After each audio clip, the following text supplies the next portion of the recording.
నమస్తే, welcome to our channel. ప్రస్తుతం మనతో శ్రీపాద శ్రీవల్లభ దత్తపీఠ వ్యవస్థాపకురాలు లతా బొట్ల గారు ఉన్నారు. వారితో మాట్లాడదాం.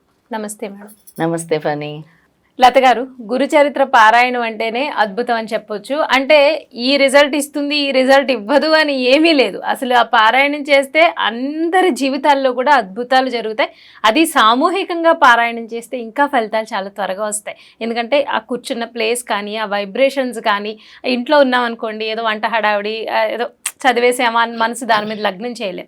కానీ కొన్ని పుణ్యక్షేత్రాలకు కానీ, లేకపోతే దత్తపీఠాలకు కానీ, లేకపోతే మీలాంటి వారు ఏర్పాటు చేసిన దత్తపీఠాల్లో కానీ వచ్చి అంటే ప్రశాంతంగా కూర్చుని చదువుకోవచ్చు. ఇప్పుడు గుడికి ఎందుకు వెళ్తామండి? కాసేపు ప్రశాంతంగా మనం అనుకున్న సంకల్ప బలం పెరగడానికే కదా. ఇది కూడా అంతే కదా. సో ఒక్కొక్క అధ్యాయం ఒక్కొక్క అద్భుతం గురు చరిత్ర. అయితే 28వ అధ్యాయం కనుక చూసుకుంటే మనం ఎటువంటి పాపాలు చెయ్యకూడదు, అంటే పాపాలు వల్ల కలిగే ఏమొస్తాయి, ఈ పాపం చేస్తే అసలు ఎటువంటి రిజల్ట్ వస్తుంది అని తెలుసుకోవడానికి. అలాగే విపరీతమైన ఈగో అండి, ఎవరికి లేదు చెప్పండి ఈ రోజుల్లో. మనిషి అంటేనే ఈగోతో కూడుకున్న ఒక పైనుంచి కింద వరకు కదా అండి. కొంచెం పేరు వస్తే ఈగో, కొంచెం డబ్బు వస్తే ఈగో, అంటే నా అంతటి వాడు లేడు అనేది ఈ మధ్య చాలా భార్యాభర్తల మధ్య ఈగో, దానివల్లే కదా ఆస్తి పంపకాల్లో అన్న తమ్ముళ్ళకి అక్కా చెల్లెలకి ఈగో, తల్లిదండ్రుల దగ్గర కూడా ఈగో. ఇవన్నీ ఈగోతోనే సర్వనాశనం అయిపోతున్నాయి. మానవ సంబంధాలు అన్ని కూడా ఎంత సర్వనాశనం అయిపోతున్నాయి అంటే అంత సర్వనాశనం అయిపోతున్నాయి. అయితే ఇప్పుడు 28వ అధ్యాయం చదవడం వల్ల మనల్ని మనం తెలుసుకోవడం కానీ, లేకపోతే మనం చేస్తున్న పాపాలని, అసలు ఎటువంటి పాపాలు చేయకూడదు అనేది తెలుసుకోవడం కానీ జరుగుతుందన్నారు కదా. అసలు దాని గురించి ఒకసారి పూర్తి వివరణ కావాలండి 28వ అధ్యాయం గురించి. తప్పకుండా ఫనీ. 28వ అధ్యాయం ఏంటంటే మనలో అహంకారాన్ని నిర్మూలన చేస్తుంది. అలాగే ఈ పాపాలు చేస్తే ఈ శిక్షలు పడతాయి. ఈ స్వయంగా స్వామి చెప్పారు, ఆయన నోటితో చెప్పిన మాటలే. ఎవరైతే ఈ తప్పులు చేస్తారో వాళ్ళకి శిక్ష ఉంటుంది అని స్వామి చెప్పారు. అదేంటో నేను ఇప్పుడు చదివి వినిపిస్తాను. శ్రీ గురుడు ఆ చండాలునితో చెప్పాడు. శ్రీ గురుడు అంటే నృసింహ సరస్వతి చెప్పిన మాటలు ఇది. నాయన, ఏ పాపాల వలన ఎలాంటి అధోగతి కలుగుతుందో చెబుతాను విను. ఆచారం పాటించని వాడు హీన జాతిలో జన్మిస్తాడు. అలాగే తల్లిదండ్రులను, గురువులను, కులస్త్రీని, కులదేవతలను, సత్యమును, అహింసను విడిచిన వారు, కన్యాశుల్కం తీసుకునేవారు, అనాచారులతో సాంగత్యం చేసేవారు, తల్లిదండ్రులను, బిడ్డలను, ఆవులను, దూడలను విడదీసిన వారు. ఎవరైనా విడదీస్తారు కదా వాళ్ళకు కూడా. భగవంతునికి అర్పించకుండా ఆహారం తీసుకునేవారు, అతిథులను సేవించని వారు, సద్బ్రాహ్మణులను దూషించి అయోగ్యులను గౌరవించేవారు, ఇతరుల భూమిని అపహరించిన వారు, తమ గురువులను, యజమానులను ద్వేషించేవారు. గురువులను ద్వేషిస్తే ఎంతటి యజమానులు కూడా, అంటే నీకు ఉద్యోగం ఇచ్చి జీతం ఇచ్చే యజమాని కూడా దూషిస్తున్నారు. నమ్మక ద్రోహం చేసిన వారు, గంగాది తీర్థాలను నిందించేవారు, శ్రద్ధాది కర్మలు చేయనివారు, శాస్త్రం తెలియకుండానే వైద్యం చేసేవారు, శుద్ధమైన వేద మార్గం విడిచి మంత్ర ప్రయోగం చేసేవారు. అంటే తాంత్రికాలని అవన్నీ. గురువు అంటే మానవుడేనని చెప్పి వారు తప్పులు ఎంచేవారు. ఎంతసేపు గురువులు తప్పులు ఎంచుతూ ఉంటారు. చాలా మంది మంచి గురువులు ఉంటూ ఉంటారు, వాళ్ళని చూడరు. గురు నింద విని సంతోషించేవారు. శివకేశవులు వేరన్న భేద బుద్ధితో దేవతలను నిందించేవారు. శివ కేశవులు వేరని, శైవులు వేరు, వైష్ణవులు వేరు అని చెప్పేవారు వాళ్ళకు కూడా అన్నమాట. స్వధర్మం విడిచి పరధర్మం చేపట్టేవారు. అర్హత లేని వారి నుండి మంత్రోపదేశం పొందినవారు. వీరికి చండాల జన్మ వస్తుంది. అర్హత లేని వారి నుండి మంత్రోపదేశం పొందినవారు. గురువును, కుటుంబాన్ని విడిచిన వారికి ఘోరమైన వ్యాధులు వస్తాయి. గురువుని, కుటుంబాన్ని ఎవరైతే వదిలేస్తారో వాళ్ళకి ఘోరమైన వ్యాధులు వస్తాయి. ఇతరుల రహస్యాలను, పాపాలను బయటపెట్టి చాటిన వారికి జన్మాంతరంలో గుండె జబ్బు వస్తుంది. గర్భస్రావం చేయించుకున్న స్త్రీ మరుజన్మలో గొడ్రాలవుతుంది. లేకుంటే ఆమెకు పుట్టిన బిడ్డలందరూ చనిపోతుంటారు. ధర్మశాస్త్రము, పురాణము వినని వారికి గుడ్డితనము, చెవుడు వస్తాయి.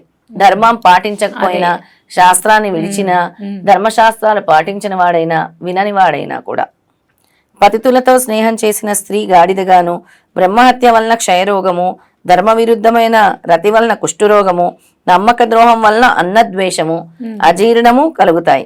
ఇతరుల సేవకుల మనస్సులను విరిచి వారి చేత తమ సేవ చేయించుకునే వారికి చెరసాల ప్రాప్తిస్తుంది.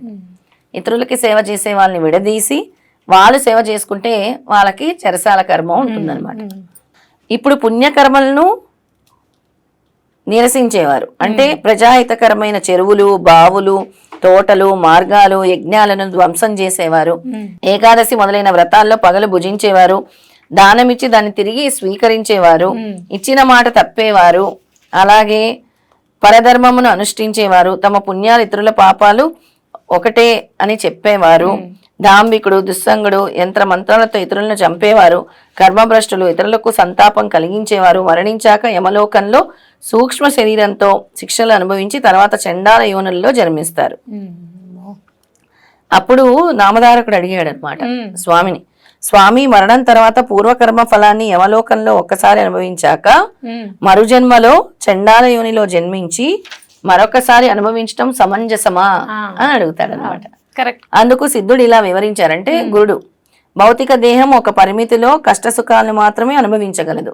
భౌతిక దేహం, అందుకే దాన్ని మరణావధి శరీరము, పతనావధి శరీరము అంటారు. దీన్ని అనుభవించ వీలు లేని అపారమైన కర్మ ఫలాన్ని పరలోకంలో సూక్ష్మమైన యాతనా శరీరంతో జీవుడు అనుభవిస్తాడు.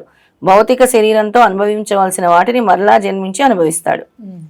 ఏ పాపాల వలన ఏ జన్మలు వస్తాయో ఉదాహరించండి అని అడిగాడు అనమాట. క్రోధము, శూద్ర స్త్రీల పట్ల కామశక్తి, ఎద్దునెక్కట, అల్లమాకులు మొదలైన రసవస్తువులను వేదాలను అమ్ముట, భగవతార్పితంగాని ఆవుపాలు త్రాగుట, నిషిద్ధాన్నము, దుర్మార్గుల నుండి దానము స్వీకరించటము, ఇతరుల జీవనాధారం అపహరించటము, అంటే ఇతరులని పాపం చాలా మంది అలా అపహరిస్తుంటారు. సంధ్యాకాలంలో నిద్రించటము బ్రాహ్మణుడికైనా మరుజన్మలో చండాల జన్మ కలిగిస్తాయి.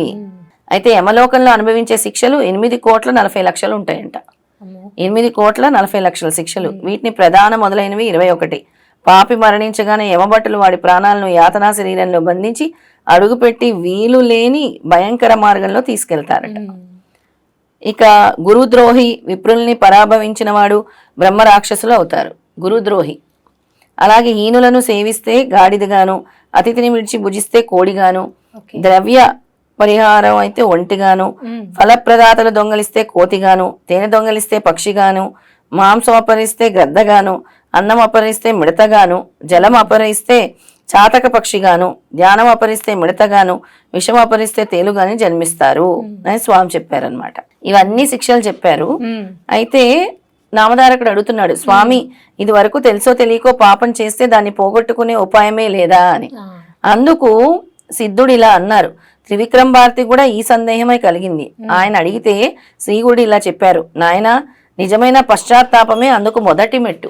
ఎవరైనా చేసిన తప్పుకి పశ్చాత్తాపడాలి. అటు తర్వాత వెనక తాను చేసిన పాపానికి ప్రాయశ్చిత్తం చేసుకొని తప్పును సభలో ఒప్పుకొని సభ విధించిన శిక్షను అనుభవించాలి. అప్పుడైతే సభలు ఉండేవి. తగిన కృత్యాది వ్రతాలను ఆచరిస్తే పాపం నశిస్తుంది. అందుకే మనకి వ్రతాలు, హోమాలు పెట్టారు. అలా చేయడానికి తగిన శక్తి లేకుంటే గోదానం వలన గాని లేక గోవు యొక్క వెలను దానం చేయటం వల్ల గాని పాపం పోతుంది.